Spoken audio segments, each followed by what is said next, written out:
Buenas tardes, bienvenidos nuevamente al curso de simulación.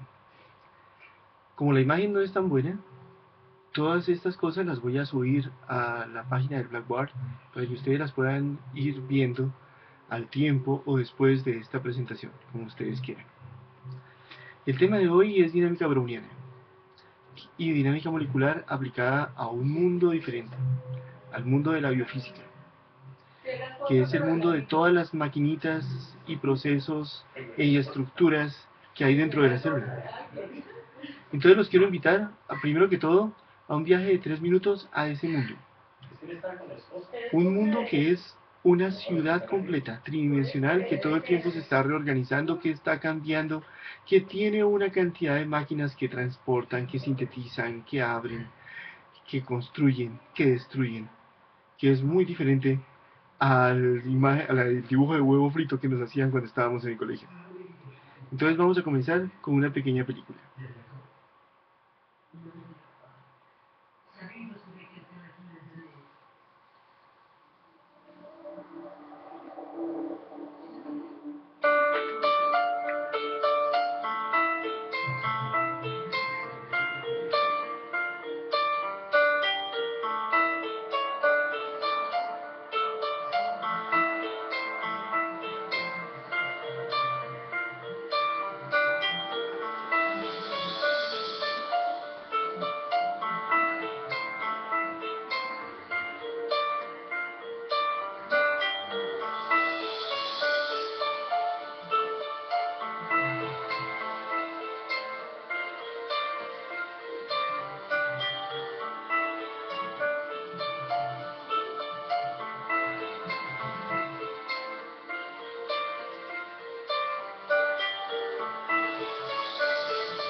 Y esto es una pequeña muestra de cómo se entiende hoy en día que está construida la célula. O sea, hay mucha cosa ahí adentro, mucha cosa por explorar. Y uno de los métodos para explorar estas cosas es dinámica molecular. Entonces, en este caso, la dinámica molecular sí consiste en que estamos simulando a escala de átomos y de moléculas. Y durante los años 70 y 80, la gran parte del esfuerzo estuvo en determinar cuáles eran los potenciales que se hacían estas moléculas. Por ejemplo, cuál era el potencial asociado con cada uno de los aminoácidos esenciales o con cada átomo en diferentes posiciones incluso cuando están inmersos en agua.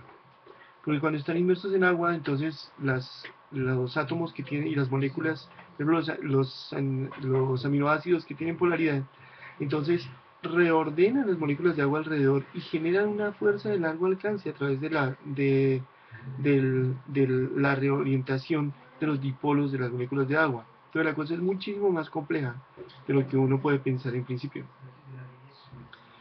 Más o menos a lo largo de los años 80 y 90 entonces se desarrollaron muchos códigos. Hoy en día dos, por ejemplo, los más usados son Charm, que es un código desarrollado en Estados Unidos, que es bastante costoso, y Gromax, que es un código desarrollado en Europa, que es gratis.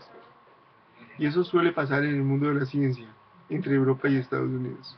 Pero bueno, el caso acá es que este software pues requiere un entrenamiento especial para manejarlo. El año pasado, por ejemplo, tuvimos un curso, esperamos este año volver a repetir el curso para el manejo de Gromax, y ya hay algunas personas y algunos grupos empezando a trabajar con estas herramientas en el país. Una herramienta alternativa, bueno, en este caso, por ejemplo, en Charm o en Gromax, el agua se simula normalmente explícita. ¿Qué quiere decir? Que se simulan las moléculas de agua. O sea, si uno quiere, por ejemplo, saber cómo se va a doblar una proteína, entonces no solamente simula la proteína, sino simula la cantidad de moleculitas de agua alrededor. Y con eso uno puede ver cómo se pegan y cómo se hacen estos puentes de hidrógeno y cómo se hace la reorientación de los dipolos de las moléculas. Y eso es muy costoso computacionalmente, pero es realmente la forma más efectiva. El problema es que solamente se pueden simular del orden de, cada pasito de tiempo es del orden de 0.1 femtosegundos. Eso quiere decir que lo máximo que se puede simular es por allá del orden de nanosegundos, aunque hoy en día máquinas muy grandes pueden simular microsegundos.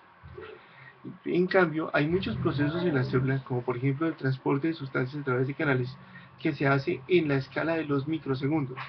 Entonces, que es muy difícil de simular con dinámica molecular. Entonces, hay otro método que quiero mostrarles hoy, que se llama dinámica browniana. Entonces, ¿qué es dinámica browniana? Ellos solo están enamorados de la otra. Tú vas a moverlo con la otra, ¿cierto? Entonces, dinámica browniana es una forma de simular el efecto del movimiento browniano producido por los choques de las moléculas de agua.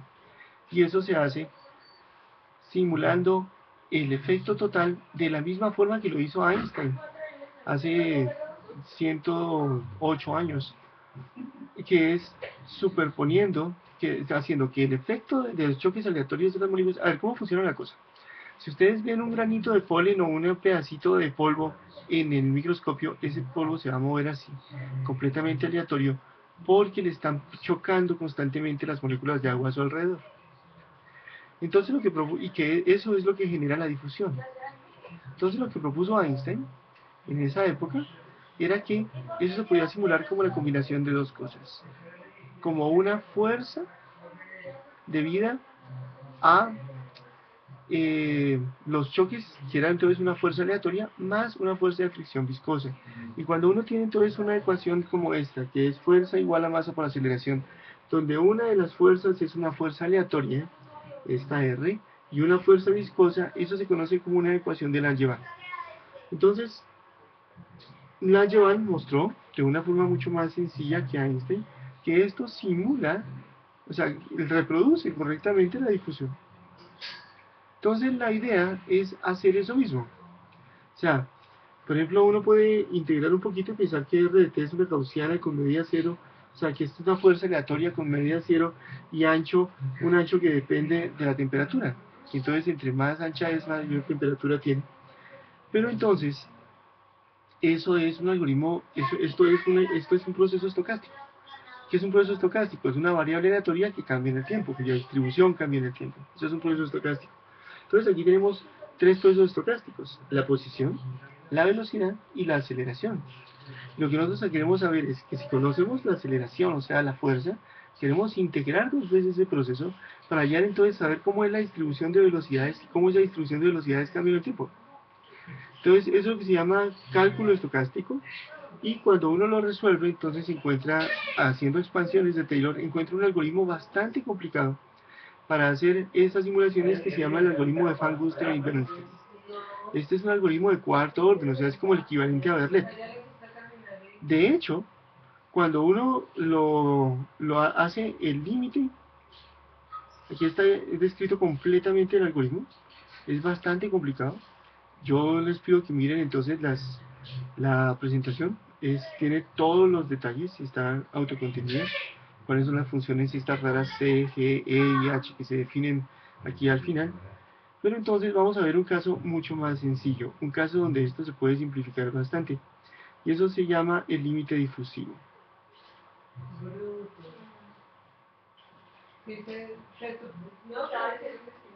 Entonces esto corresponde al trabajo de pregrado de un estudiante muy brillante que tuve que se llama Camilo Aponte, que él después hizo su maestría también conmigo y después en este caso con la dirección con la coordinación del profesor Ramón Fallado. O sea, en el pregrado él lo dirigió, yo lo codirigí, en el posgrado yo lo dirigí, él lo codirigió, y después entonces él se fue a hacer su doctorado en la Universidad de Göttingen en Alemania, y ahora está terminando un postdoc en Heidelberg. Entonces, ¿qué es lo que él simuló primero? La idea era simular un canal molecular. O sea, un canal molecular es una de estas maquinitas que están metidas dentro de la membrana celular y que dejan pasar entonces un tipo de iones. En este caso, los iones que vamos a dejar pasar son sodio y potasio, que tienen carga más 1. También existe el cloro, que tiene carga menos 1, y también el calcio, que tiene carga más 2. Esos son los iones más importantes que atraviesan las células, porque son los que le cambian la carga. Y después esas cargas se vuelven señales de voltaje. Entonces, este es el huequito que deja pasar eso. Es la unión de dos moléculas, una que va para abajo y una que va para arriba, esto que llamamos un dímero. Y este dímero, cuando se enrolla, esta es la secuencia de aminoácidos, cuando se enrolla esta proteína, entonces genera un huequito. Y ese huequito tiene un ancho más o menos de 4 angstroms. O sea que incluso las moléculas de agua ahí pasarían en fila india, de una en una. Y también pueden pasar iones de sodio. Entonces, como les decía, el paso de un ion de sodio es una cosa que ocurre en orden de microsegundos, y por lo tanto es muy difícil de simular con dinámica molecular. Entonces hay otro método, que es el que les digo, simularlo con dinámica browniana. Entonces, en este caso lo que se va a simular es, no en lugar de moléculas de agua, vamos a ver solamente el ion moviéndose hacia adelante y hacia atrás debido a los choques aleatorios del agua. Aquí está el algoritmo completo nuevamente, pero no con todos los detalles de la presentación anterior. Y finalmente hay una cosa interesante. Por ejemplo, cuando uno quita la difusión, este algoritmo de Van Guster y Bernstein se vuelve el algoritmo de Verlet. O sea que realmente es un algoritmo de cuarto orden. Pero en el otro límite, en el límite que llamamos difusivo, que es cuando la velocidad prácticamente no cambia, entonces uno puede hacerlo de esta siguiente forma. Tengo una posición en algún tiempo, entonces la posición siguiente es igual a la posición anterior más 1 sobre la fuerza, la intensidad de la fuerza de fricción multiplicado por algo así como la fuerza externa hoy y el cambio en la fuerza externa. Entonces aquí tenemos F y F punto, donde F es la fuerza externa, por ejemplo, debido a un campo eléctrico que atraiga el ion o cosas de ese estilo, que lo vaya jalando para un lado. Y esto aquí es una variable aleatoria, es un número aleatorio que se genera de una gaussiana centrada en cero y con esta varianza. O sea, que la raíz cuadrada de esto es sigma.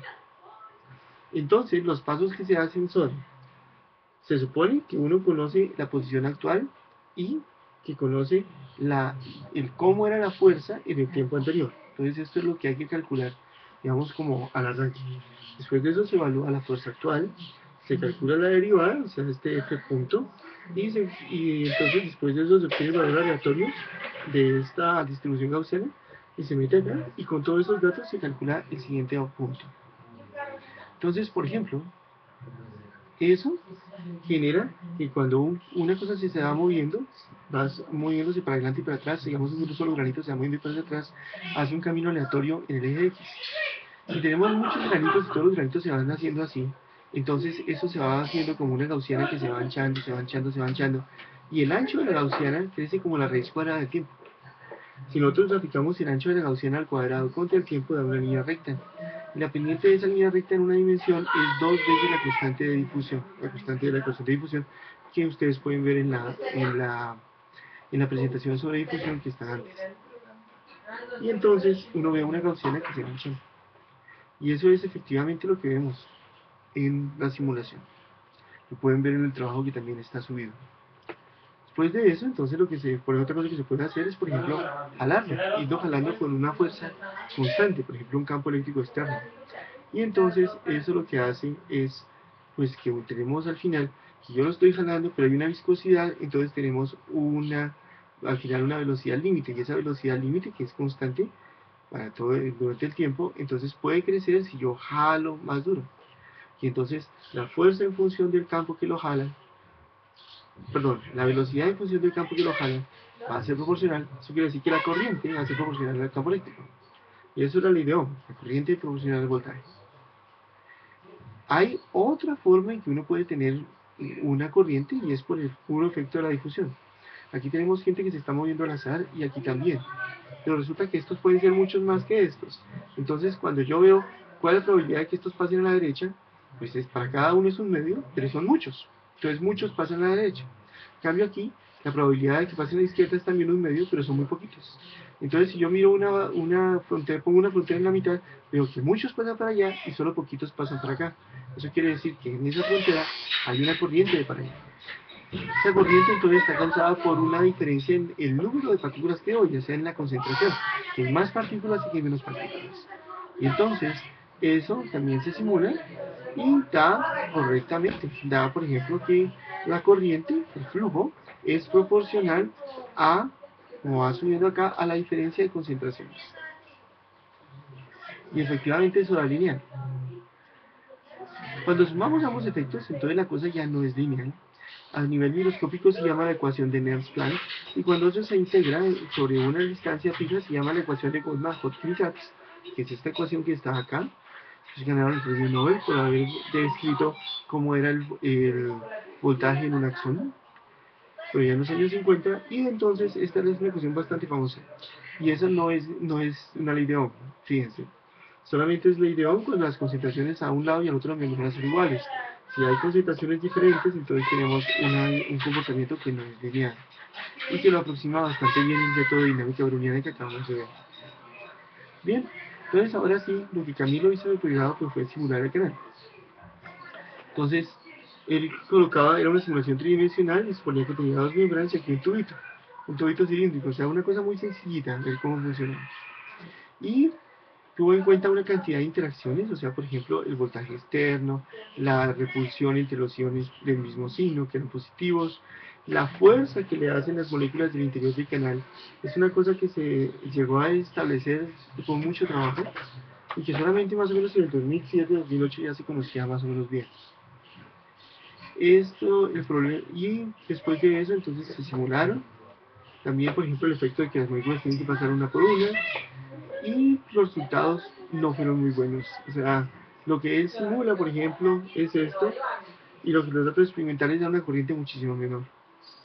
Tomó bastante tiempo saber por qué, y eso lo desarrolló un grupo en Göttingen. Es porque cuando a medida que va pasando el canalito, entonces hay partes de las proteínas que están, de la proteína, hay aminoácidos que se giran por atracción, entonces quedan más pegados y entonces el canal se cierra todavía más y es más difícil que pase otra molécula. Entonces por eso la corriente es mucho más bajita. Bueno, y entonces pues eso fue el primer trabajo de Camilo. Después de eso, entonces lo que se hizo en la segunda parte, o sea en su tesis de maestría, fue simular otra molécula que se llama la F1 ATPase. ¿Qué es eso? Nosotros nos dicen que todo lo que nosotros hacemos consume ATP. ¿Se acuerdan de la ATP y la adenosíntrifosfato? Esa es una molécula que se sintetiza en las mitocondrias. Todas las bacterias lo sintetizan y las mitocondrias también. Y para sintetizarlo se necesita una diferencia de pH entre la parte interna y la parte externa de la membrana. Entonces, cuando hay esa diferencia de pH, entonces va a pasar, puede funcionar el motor. Aquí les voy a mostrar más o menos un esquema de cómo funciona este motorcito. ¿Ah, se mudaron ya? Todos se van para la casa de ellos dos. ¿Cierto que sí, Negro? Así porque este es el muchacho del perro. Digamos, pues esto es más o menos como una caricatura, ¿no? Pero de todas maneras es una caricatura que nos da algunas ideas sobre qué es lo que está pasando.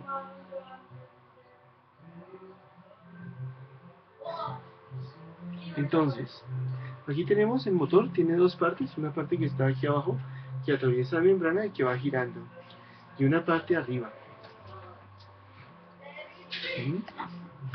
Entonces, la parte que va girando tiene 12 o 14, ya no me acuerdo bien, segmentos, y eso mueve como un eje de levas, un cigüeñal acá. Y aquí arriba tenemos la segunda parte, se llama F0, esta se llama F1, es un segundo motor, que tiene 6 unidades, 3 que están fijas y 3 que se abren y se cierran. Esas que se abren y se cierran son las que sintetizan el ATP. O sea, si uno hace un corte, entonces uno ve que de vez en cuando entra un ADP y un fosfato, y que cuando esto pasa como que cierra la máquina y se construye un ATP. Y después entonces este cigüeñal al girar lo abre y deja que se vaya. Entonces la idea es que entran dos pedazos, digamos un ADP y un fosfato, que entre, que la máquina lo cierra, que se produce entonces el ATP, y después de eso entonces la máquina lo abre y deja que se vaya. Claro, porque la ATP tiene cantidad de puntos de enlaces, de puntos de hidrógeno, de enlaces de hidrógeno, y entonces es bastante difícil que se suelte, excepto que se haga fuerza desde abajo. Lo interesante del caso es que este motorcito, este bichito, funciona como un motor. O sea, si se corta por la mitad y se deja solamente esta parte de arriba y se le echa ATP, él empieza a dar vueltas. Y es supremamente eficiente. Hace más o menos ya casi 20 años, en 1996, tuvimos hubo unos experimentos supremamente buenos en Noji y después de Hasuda en Japón que mostraban cómo funcionaba esto. La idea es la siguiente.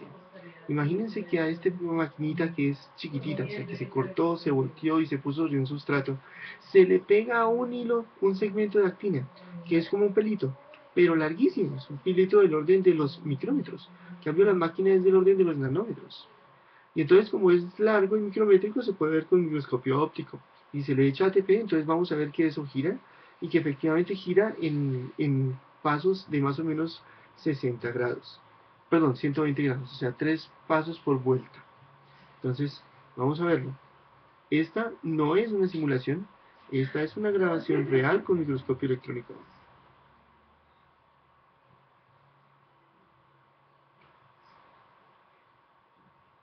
¿Mm? No se está viendo.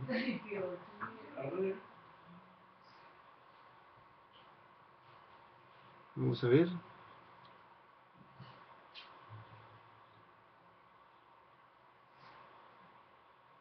Aquí la tenemos.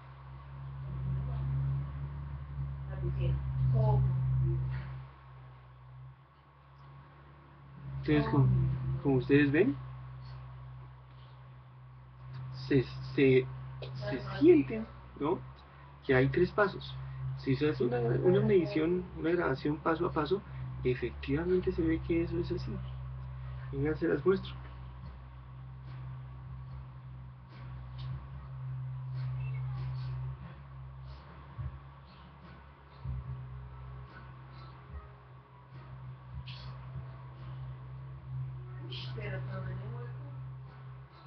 La piscina que hay. Ay, este chico les ayuda. Claro, porque la tesis de la Sierra de Europeo. Entonces, es así. Entonces ahí se puede ver perfectamente que los pasos son de a 120 grados. Miren, el efecto es impresionante. Eso es como si, ustedes vieron que eso gira más o menos 2 veces por segundo. Eso es como si una hormiguita tuviera en el fondo de la piscina un tubo de PVC de 6 metros y le diera 2 vueltas por segundo. O sea, realmente es una máquina supremamente eficiente. De hecho, por eso en Japón hay un instituto de 4 pisos completamente dedicado a esta molécula, porque seguramente cuando haya nanotecnología y motores moleculares que empujen navecitas o sabrá Dios que hagan, este puede ser uno de los motores que las haga funcionar. Entonces, en esta época, cuando hicimos la tesis con Camilo, pues había un poco de discusión acerca de cuántos estados conformacionales, cuántos pasitos hacia la unidad beta, ¿no? La subunidad beta, la que se abre y se cierra a medida que esto va pasando.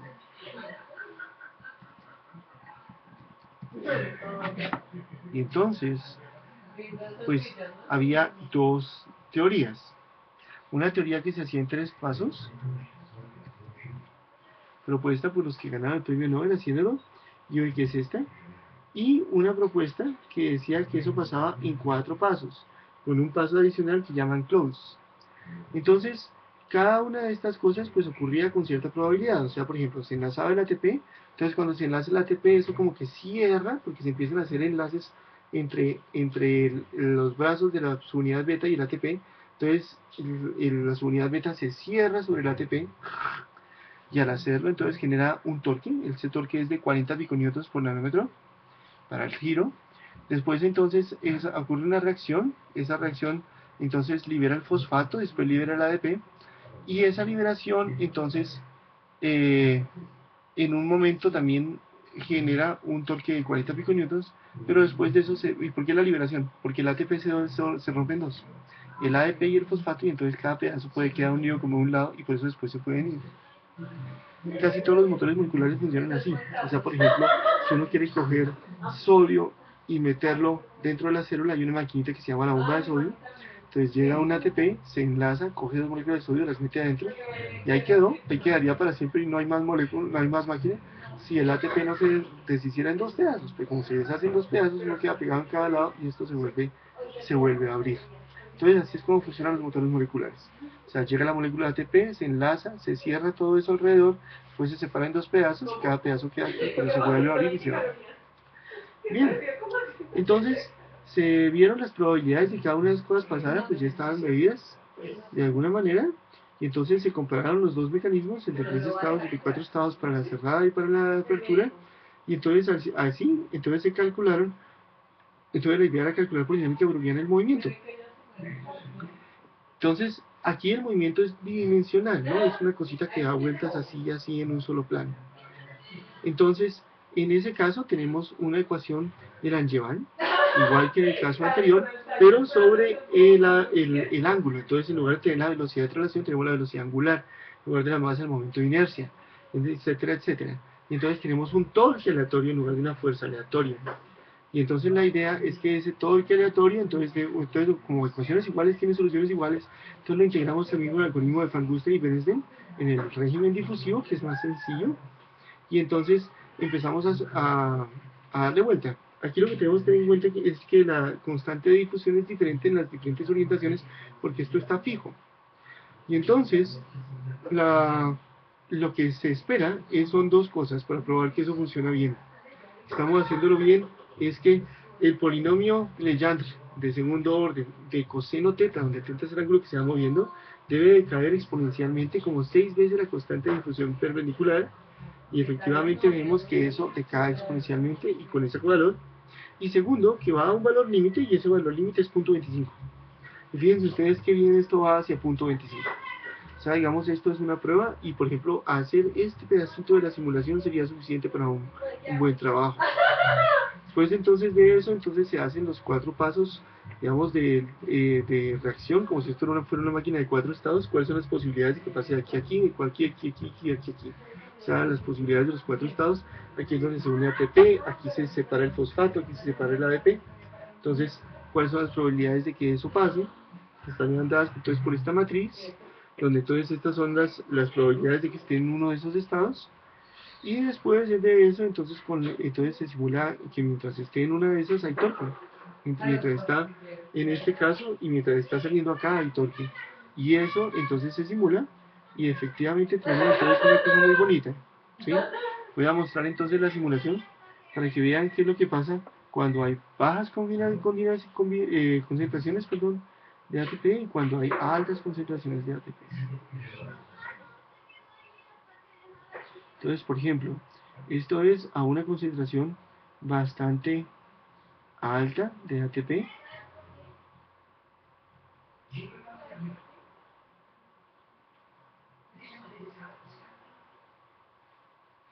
Entonces ven que más o menos pues no está nada mal, o sea, se parece bastante a lo que habíamos visto antes.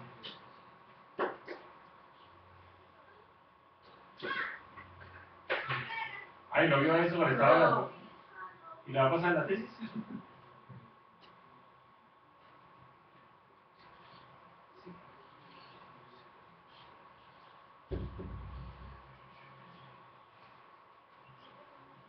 Y miremos también cómo se ve cuando la concentración es bajita. Entonces, cuando la concentración va es bajita, la velocidad va a ser mucho menor. Entonces, veámoslo acá, cuando la concentración es bajita.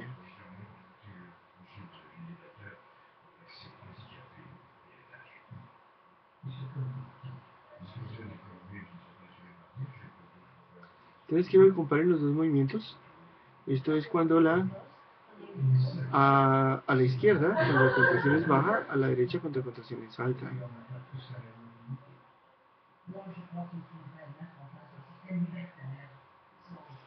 Entonces, claramente una es mucho más lenta que la otra.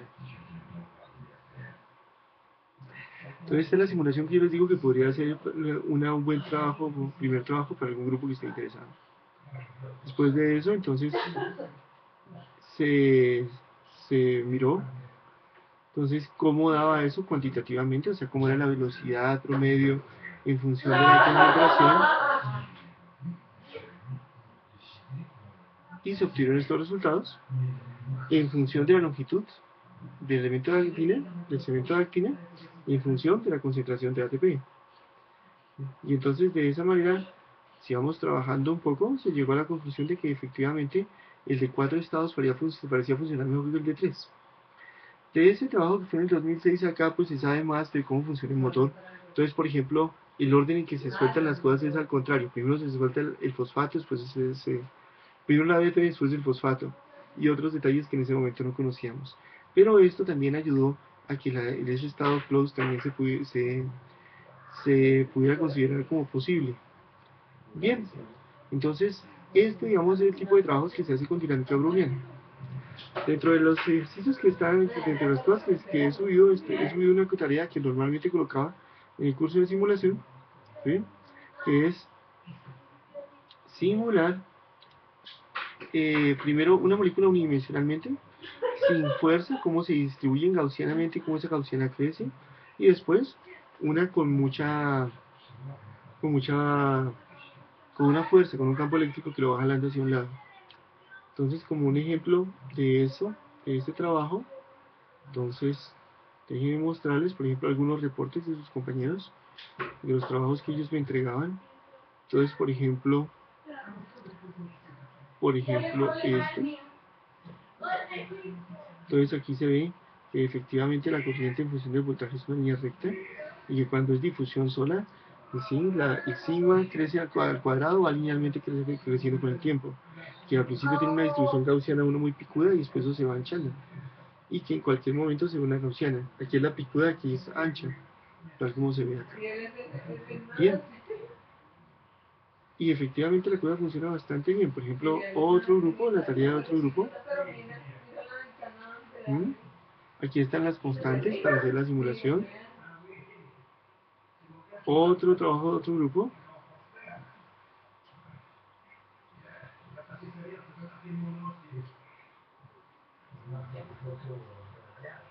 Entonces aquí tenemos la difusión de iones un poco más explicada, cómo la gaussiana va creciendo y aquí cómo eso va yendo en la línea recta. Esta es una simulación con hartas partículas, eso tiene muchas menos, las fluctuaciones son mucho más pequeñas. Bueno, y eso en general.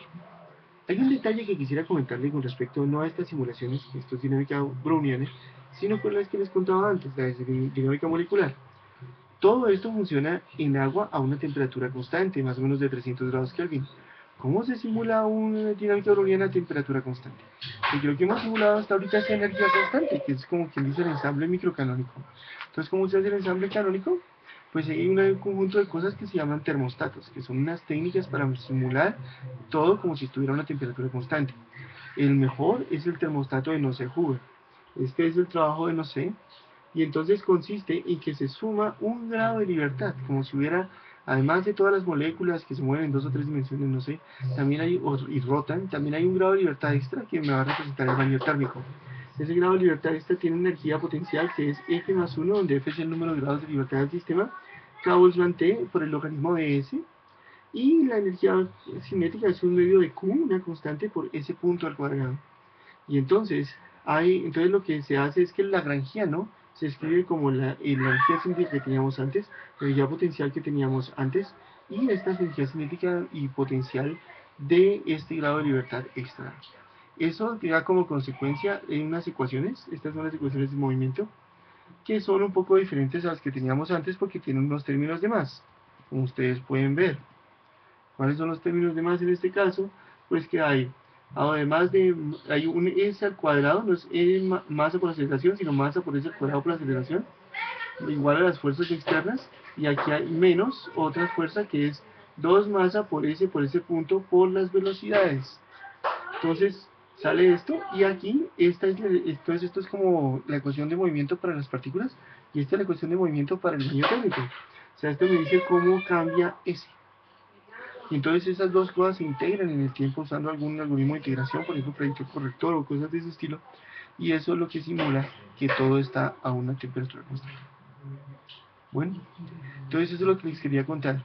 El mundo de las simulaciones dinámicas moleculares es cada vez más fácil, cada vez más extenso, cada vez es más lo que se puede hacer con los computadores que tenemos, y en especial ahora con la entrada de las tarjetas gráficas se espera que este año o el año próximo Chromax esté disponible para trabajar en tarjetas CUDA, en tarjetas NVIDIA trabajando con CUDA. Entonces eso va a ser fantástico. Eso quiere decir que este tipo de simulaciones como las que le veíamos en el video se van a poder hacer con mucho menos dinero. Entonces van a estar al alcance. Bueno, espero que lo hayan disfrutado. Les recomiendo también mucho la presentación de la difusión y que estén muy bien.